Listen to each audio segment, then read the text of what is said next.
Okay, is my voice audible now? Yes. Okay. So if I give you just an example of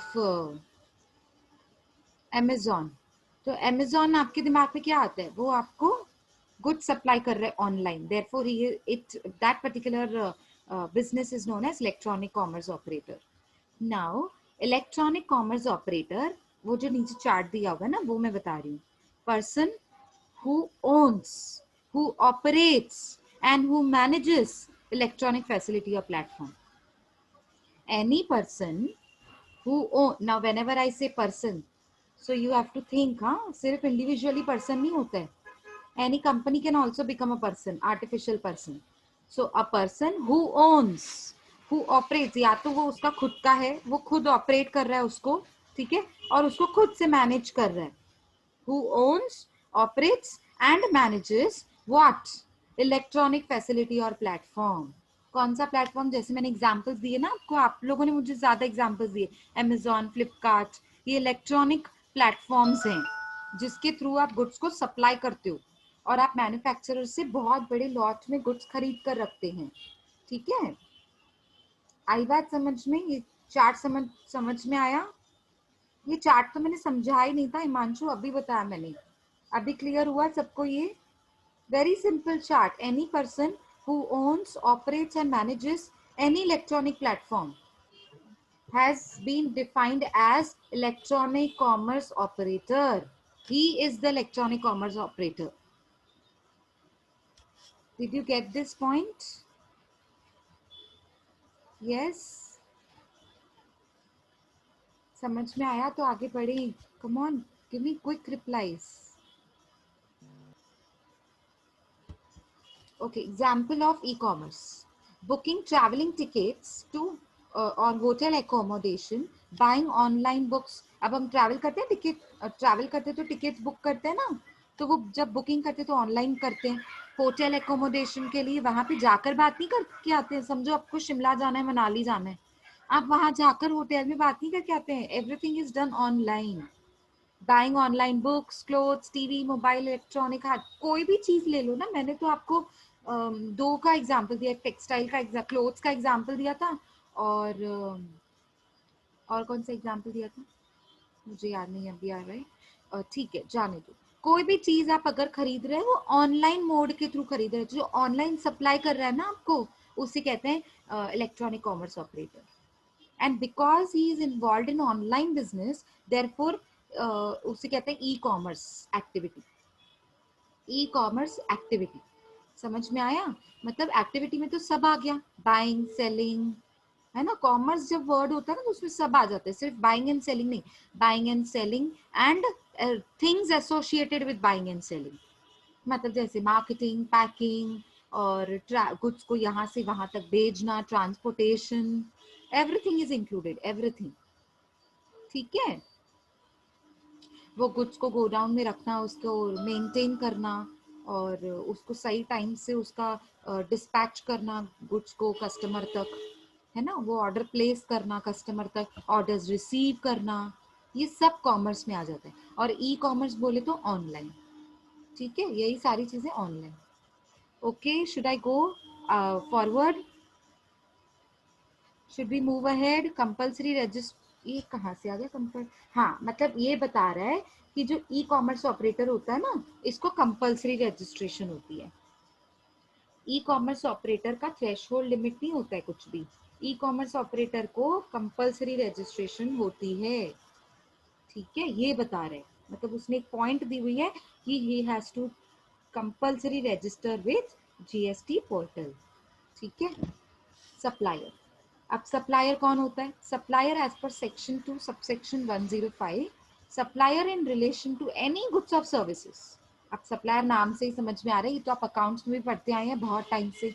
supplier मतलब जो good supply करते हैं, मतलब मेरा creditor, जिसने मुझे गुड सप्लाई किए हैं और जिसको मुझे पेमेंट करनी है. आप है ना इसको रीड कीजिए, मैं 1 मिनट में आती हूँ. रीड कीजिए और मुझे बताइए इसमें कुछ डाउट है क्या.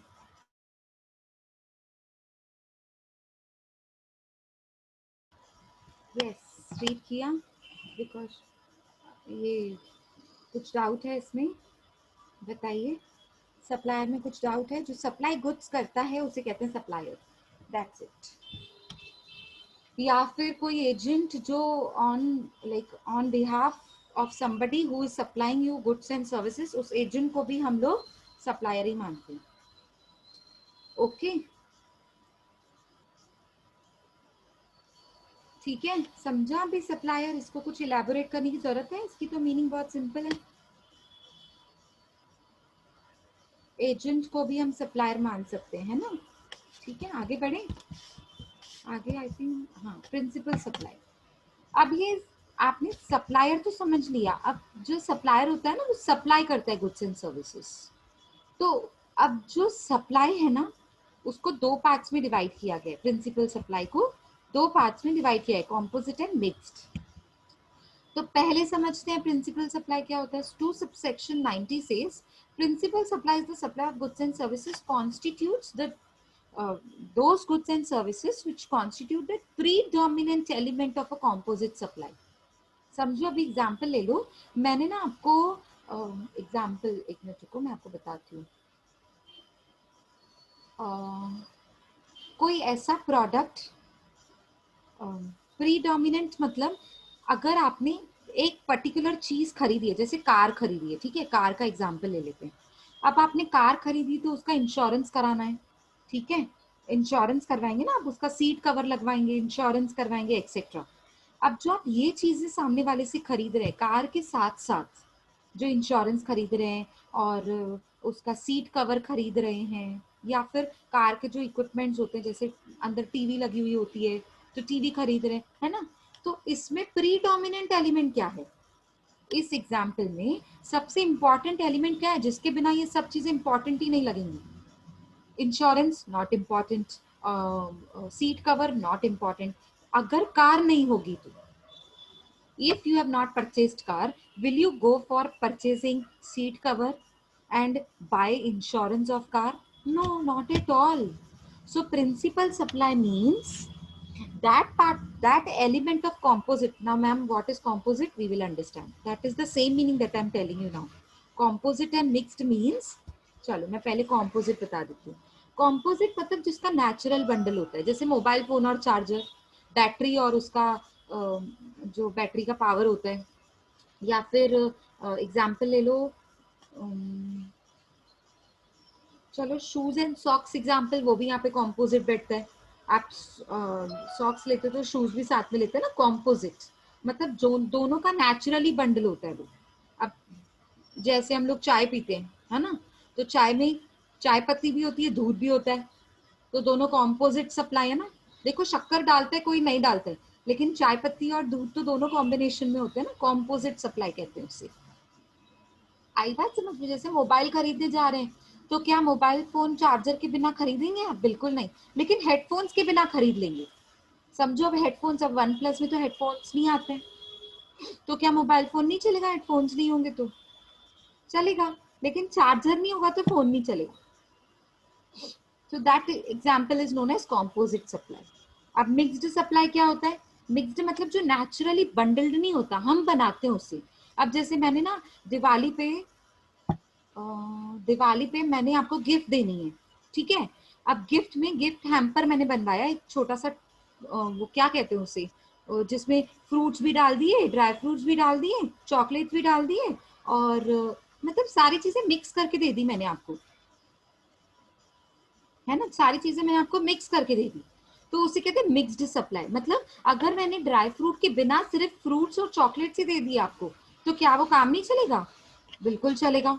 मिक्स्ड सप्लाई नेचुरली बंडल नहीं होता है, अलग अलग भी हम बेच सकते हैं उससे। आ रही है बात समझ में? अलग अलग भी बेच सकते हैं उससे, ठीक है, उसे कहते हैं मिक्स्ड सप्लाई। तो प्रिंसिपल सप्लाई क्या होता है?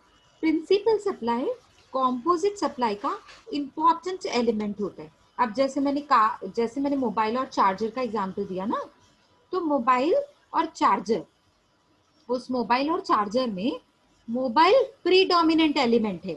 सिर्फ सिर्फ चार्जर नहीं खरीदेंगे आप, है ना, कोई चार्जर सिर्फ खरीदेगा फोन नहीं खरीदेगा, ऐसे होता है क्या? तो कॉम्पोजिट सप्लाई में the predominant element is mobile. अगर मैं एग्जांपल लूं मोबाइल और चार्जर का, ओके हाँ, मतलब चार्जर तो हम सिर्फ खरीद सकते हैं, बट वो तब खरीदते हैं ना जब खराब हो जाता है। आप सिर्फ चार्जर खरीदने जाएंगे क्या, मोबाइल नहीं खरीदेंगे? ऐसे होता है क्या? आप नया मोबाइल खरीदने जाओ और बोलो सिर्फ चार्जर से काम चल जाएगा, ऐसे होता है? नहीं। तो आपने मोबाइल जो खरीदना है चार्जर के साथ, उसमें mobile is predominant element. Predominant, mobile के बिना काम नहीं चलेगा, मोबाइल तो चाहिए ही ना, इसीलिए चार्जर चाहिए। अगर मोबाइल चाहिए तो ही तो चार्जर चाहिए, अगर मोबाइल ही नहीं है तो चार्जर क्यों चाहिए? So that is an example of predominant. So again I am giving you 2 minutes, ये 2 एग्जाम्पल्स दिए हुए हैं, आप खुद रीड करेंगे और मुझे बताएंगे कुछ डाउट हो तो। when we transport goods from one place to another, तो उसके साथ साथ पैकिंग मटेरियल, इंश्योरेंस, ये सब चीजें साथ में आ जाती हैं। तो ट्रांसपोर्ट और इंश्योरेंस कॉम्पोजिट सप्लाई ना उसके साथ हैं, वो कंपल्सरी उसके साथ आने चाहिए। नहीं तो अगर आप गुड्स सप्लाई कर रहे हो और ट्रांसपोर्ट नहीं कर रहे हो, मतलब गुड्स को सप्लाई करना है तो ट्रांसपोर्ट तो करना पड़ेगा ना, तो ये साथ साथ होते हैं। ठीक है, मतलब जितना इंपॉर्टेंस गुड्स का है उतना इंपॉर्टेंस ट्रांसपोर्टेशन का है, उतना इंपॉर्टेंस इंश्योरेंस का है। ठीक है, so that's a composite supply.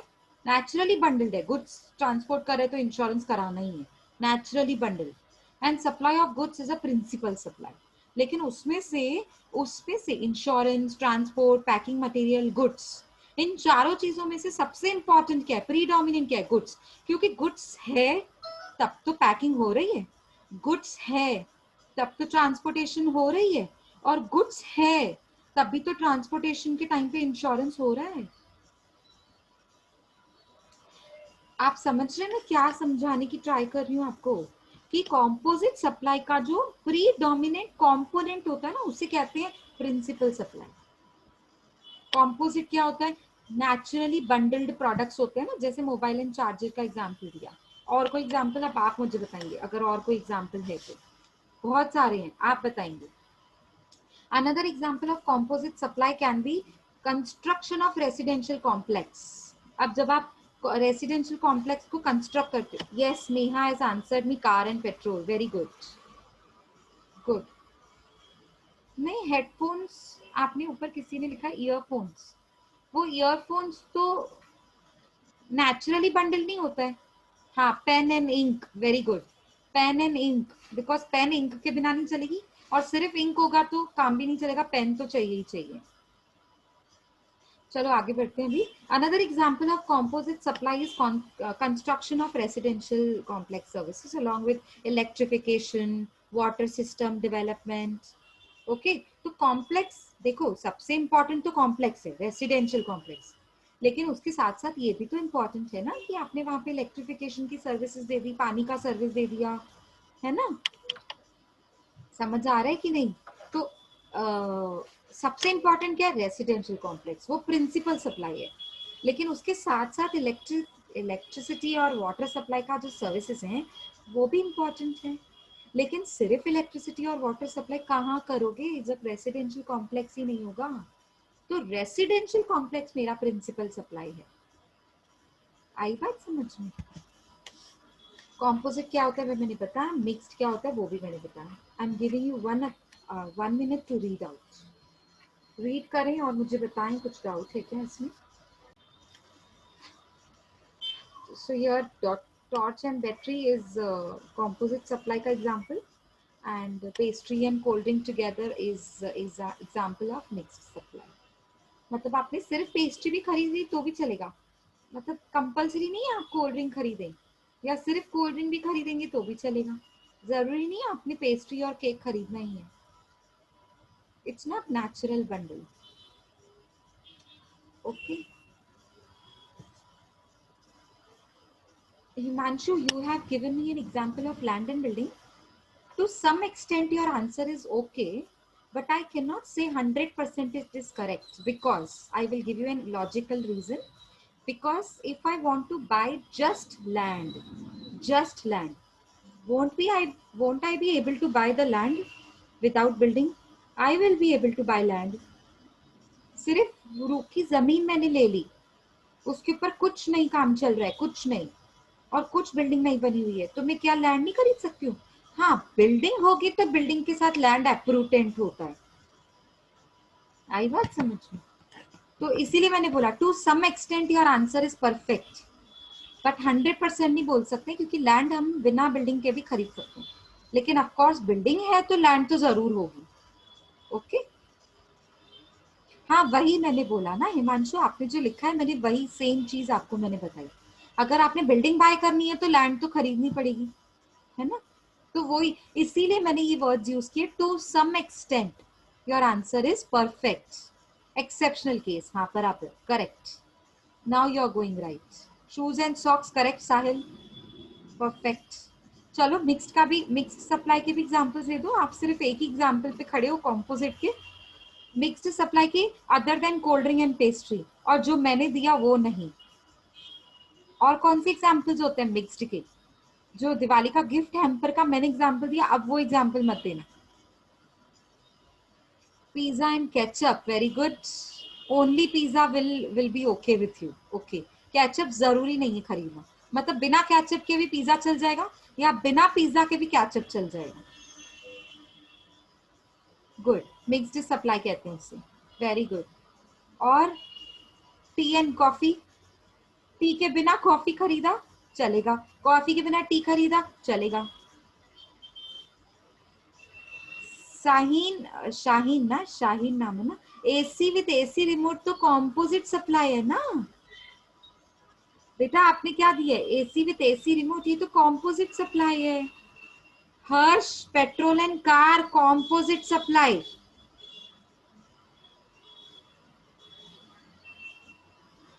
Kanda bhajiya and tea mixed, very good. Lav, Lav Kush, very good answer. Kanda bhajiya and tea mixed, very good. Petrol and car Harsh ने आंसर दिया और शाहीन ने आंसर दिया एसी एंड एसी रिमोट। ये एग्जाम्पल कॉम्पोजिट का है, तुम लोग मिक्स कर रहे हो सारी चीजें। मैं मिक्स्ड का आंसर पूछ रही हूँ। शाहीन और हर्ष ध्यान से आंसर दो बेटा, मैंने मिक्स्ड का आंसर पूछा, एग्जाम्पल पूछा। जैसे लवकुश ने कितना बढ़िया एग्जाम्पल बताया, मुंह में पानी आने लगा, कांधा भजिया और चाय, है ना? Okay, anyways let's go further. चलो, मतलब बेसिकली आपको समझ में आया ना, इसलिए एग्जाम्पल्स हम डिस्कस कर रहे हैं। चलो अब आगे बढ़ते हैं। रिवर्स चार्ज, अब ये क्या होता है? रिवर्स चार्ज क्या होता है? रिवर्स चार्ज क्या होता है, कोई बताएगा? देखो, जीएसटी भरनी किसको होती है? सप्लायर को। जीएसटी किसको? गवर्नमेंट को। कौन पहुंचाता है जीएसटी? गवर्नमेंट तक। कौन मतलब कौन, आई मीन गवर्नमेंट तक पहुंचाता है टैक्स को? सप्लायर। Supplier, very good. लेकिन किसी किसी केस में ना सप्लायर नहीं पहुंचाएगा, रिसीवर पहुंचाएगा। रिसीवर कौन होता है? रेसिपिएंट। आपको याद है मैंने आपको बोला था रेसिपिएंट को ऐसे याद करो, receiver of the goods is recipient, receiver of the service is recipient, receiver recipient, ठीक है? Like like words. तो वाकई में है भी वही, हम रट्टा नहीं मार रहे उसको, वो है भी वैसा ही। अब जो गुड्स रिसीव कर रहा है ना, टैक्स भी वो ही पहुंचाएगा किसी किसी केस में। कौन से केस में मैम? वो अभी नहीं बता सकती, ठीक है? चलो बता ही दूंगी, नहीं तो आपके माइंड में इतने सारे डाउट्स आ जाएंगे कि आपने ना आगे बढ़ना ही नहीं है फिर, ठीक है? तो मैं बता देती हूँ, आप समझो। एग्जाम्पल ले लो, एग्जाम्पल ले लो। आप मुझसे गुड्स खरीद रहे हो, ठीक है? आप रिसीवर हो, ध्यान से सुनो, आप रिसीवर हो, मैं सप्लायर हूँ। मेरे से आपने गुड्स खरीदे, मैं अनरजिस्टर्ड डीलर हूँ, आप रजिस्टर्ड डीलर हो। मैं अनरजिस्टर्ड डीलर हूँ, आप रजिस्टर्ड डीलर हो। मैम ये क्या होता है अनरजिस्टर्ड डीलर, रजिस्टर्ड डीलर? ये नहीं पता है? अनरज डीलर मतलब जो गुड्स में डील कर रहा है, बाय कर रहा है, सेल कर रहा है, बाय कर रहा है, सेल कर रहा है, डीलर उसे कहते हैं। अनरजिस्टर्ड मतलब जिसका थ्रेशहोल्ड लिमिट 40 लाख से क्रॉस या 20 लाख से क्रॉस, या फिर नॉर्थ ईस्टर्न स्टेट्स है तो 10 लाख से क्रॉस नहीं हुआ। अगर क्रॉस नहीं हुआ तो वॉलेंट्री रजिस्ट्रेशन करवा सकता है, लेकिन वॉलेंट्री उसकी मर्जी है, अगर उसने नहीं भी कराया तो इट्स ओके। तो ठीक है, उसने नहीं करवाया, रजिस्ट्रेशन नहीं करवाया। अब रजिस्ट्रेशन नहीं करवाया तो वो कौन से डेफिनेशन में आता है? Unregistered dealer.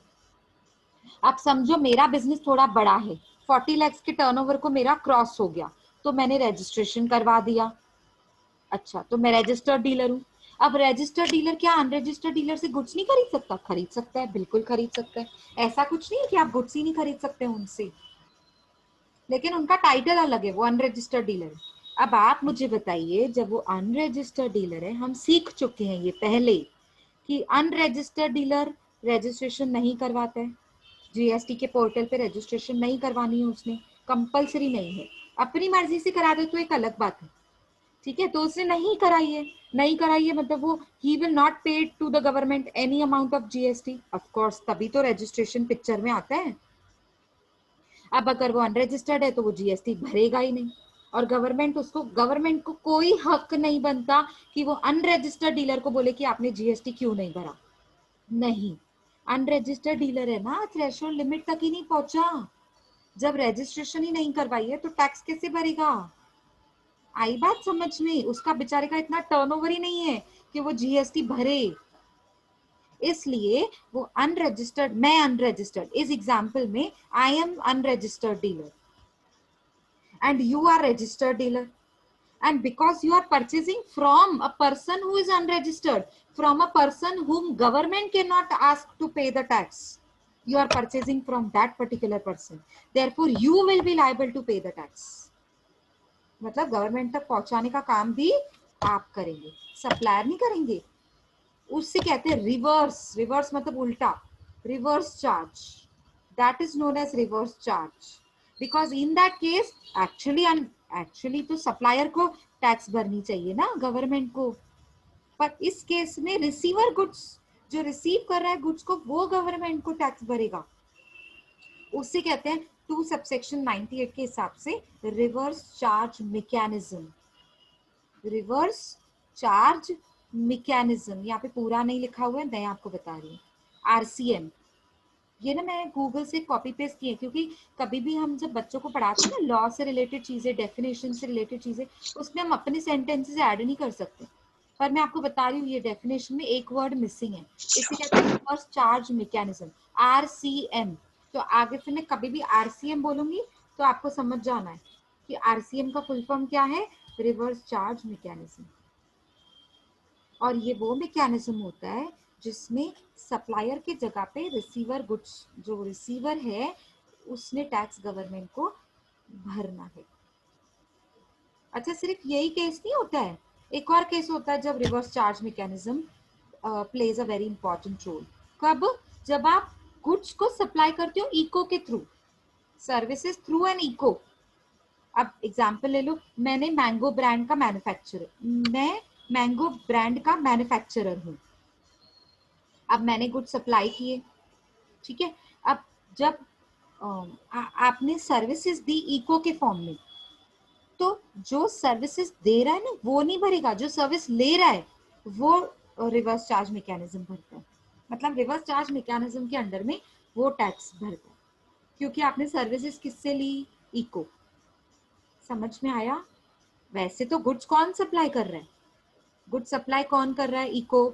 समझो मैंने मैंगो ब्रांड का मैं मैन्युफैक्चरर हूँ, मैंने आपको गुड्स दिए और आप मेरे नाम पे गुड्स सप्लाई कर रहे हैं। एक्चुअली सप्लायर इको है, अमेजॉन है।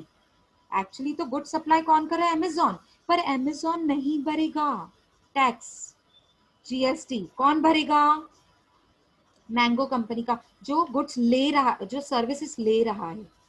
एक्चुअली तो इको आपको सर्विसेज दे रहा है गुड्स सप्लाई करने की, एज एन एजेंट बनके, ठीक है, ऑनलाइन एजेंट बनके आपको गुड्स पहुंचाने का, कस्टमर के घर तक पहुंचाने का आपको सर्विसेज दे रहा है।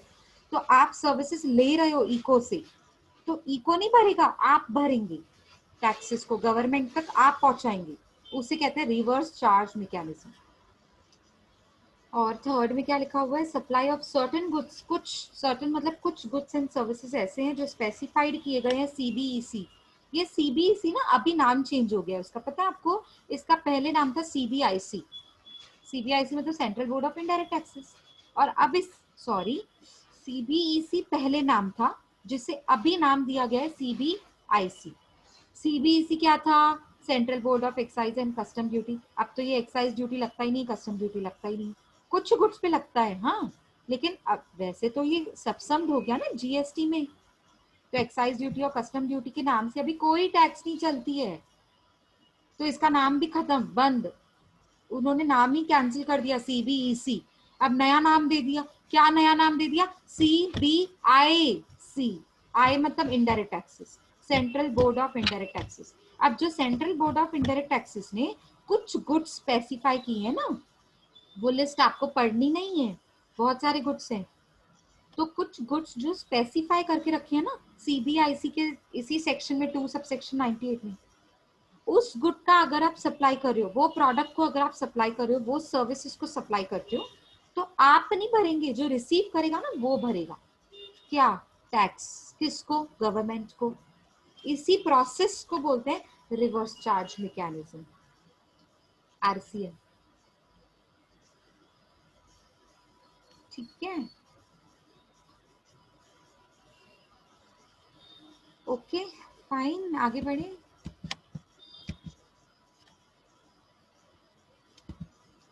लास्ट ही स्लाइड है ये हमारा, समझ लेते हैं फटाफट। Normal GST payment process. कैसा पेमेंट प्रोसेस होता है? देखो हम क्या सीख रहे हैं, नॉर्मल और रिवर्स चार्ज में फर्क, डिफरेंस क्या होता है। अगर नॉर्मल GST पेमेंट प्रोसेस है, गवर्नमेंट को GST भर के आना है मुझे, तो प्रोसेस क्या है? ऊपर वाला पिक्चर देखो, मैं सप्लायर हूँ, देखो सबसे पहला box supplier of goods and services. देखो ऊपर वाला एरो दिख रहा है, ये मेरे कर्सर को देखिए। सप्लायर ने गुड्स सप्लाई किए, सर्विसेज सप्लाई किए रिसीवर को, मतलब आपको। मैं सप्लायर, आप रिसीवर। मैंने आपको गुड्स एंड सर्विसेज दिए। अब आप मुझे गुड्स एंड सर्विसेज के बजाय क्या दोगे? Price. Price of goods and services together with GST आप मुझे दोगे, और मैंने जाकर गवर्नमेंट तक पहुंचाना है। ये होता है नॉर्मल GST पेमेंट प्रोसेस। समझ में आया ये प्रोसेस सबको? अब आगे देखो, GST payment in case of reverse charge. GST payment in case of reverse charge क्या होता है? देखो मैं सप्लायर हूं, सप्लायर ने गुड सप्लाई किए रिसीवर को, मतलब आपको। आपने मुझे सिर्फ और सिर्फ प्राइस पे किया, प्राइस तो मुझे ही पे करोगे ना, गवर्नमेंट को क्यों पे करोगे? बिजनेस तो मेरा है ना, मुझे गुड्स का कॉस्ट प्लस प्रॉफिट मुझे मिलेगा। तो आपने मुझे सिर्फ और सिर्फ प्राइस पे किया। देखो ये देखो एरो देखो, रिसीवर प्राइस पे कर रहा है सप्लायर को, आप मुझे प्राइस देंगे, लेकिन आपने ही GST पहुंचानी है गवर्नमेंट को। दिख रहा है आपको? ये ब्लू वाली लाइन देखो, GST कौन पहुंचा रहा है? रिसीवर। और यहाँ पे ब्लू वाली लाइन को देखो, कौन पहुंचा रहा है GST? पहले दो ब्लू लाइंस है यहाँ पे, एक रिसीवर सप्लायर को दे रहा है पहले GST, फिर वही GST ITC क्लेम करके बाकी की बची हुई अमाउंट जो होता है आउटपुट टैक्स बोलते हैं, जिसे गवर्नमेंट को फाइनल जब पेमेंट करनी होती है, वो होता है आपका गवर्नमेंट को पहुंचाने वाला अमाउंट, सप्लायर पहुंचाते हैं, उसे कहते हैं नॉर्मल GST पेमेंट प्रोसेस। और रिवर्स चार्ज में कैसे होता है वो भी देख लीजिए, एक बार फिर से देख लीजिए आप, और अगर आपको कुछ नहीं समझ में आ रहा है तो पूछिए।